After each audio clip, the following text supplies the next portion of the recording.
Observant de prop els terrenys furgats pels senglars, es pot saber si les marques són de fa poc o de fa unes setmanes. D'aquesta manera, al Parc Nacional d'Aigüestortes i Sant Maurici, els especialistes determinen el temps que fa que els senglars han arribat als prats. Això cada any passa més aviat i s'acaba més tard. Mira, sí que aquesta encara està verda, l'herba. Per tant, n'hi ha que són més velles, de potser fa un parell de mesos ben bons, i aquestes doncs no faria tant, no faria més d'un mes. Han passat diverses vegades, per aquí mateix. Un equip format per membres de la Universitat Autònoma de Barcelona i de la Consultoria Ambiental Minuàrtia fa anys que recopila dades de l'impacte dels senglars. Càmeres automàtiques enregistren una activitat creixent als ecosistemes alpins. Inspeccions a peu durant tot l'any indiquen que a l'hivern el senglar no furga al Parc Nacional, que a la primavera reprèn l'activitat furgadora amb intensitat, que a l'estiu continua furgant però menys, i que a la tardor s'interna al bosc i disminueix l'activitat.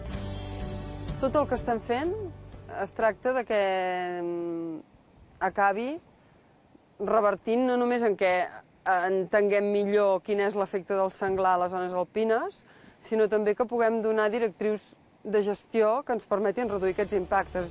Segons aquests investigadors, una quarta part dels prats del Parc Nacional són remoguts cada any pels senglars. Això no és del tot negatiu. Si hi hagués massa pastura de vaques, trobaríem que tots els prats han quedat colonitzats per una sola espècie, que és el nardus stricta. Quan ve el senglar, el que fa és com si ens llaurés aquest tros i li dona l'oportunitat a noves plantes perquè vinguin i ens colonitzin això.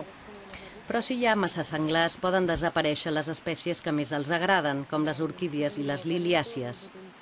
Per sort, de senglars al Parc Nacional no n'hi ha gaires. La neu hivernal limita la capacitat de trobar-hi aliment, però amb el canvi climàtic es preveu que cada cop n'hi haurà més. Això són marques que fan els senglars, amb els ullals. O sigui, aquí el que ha fet és deixar-li una marca que doni idea de les dimensions i, a més, dipositar una mica de saliva que està informant sobre l'estat reproductor. La futura gestió del Parc Nacional haurà d'afrontar el control del creixement de la població, la protecció estricta de zones amb espècies sensibles, com els llocs de cria de gai fer, i la regulació de les pastures on remuguen les vaques i també furguen els senglars.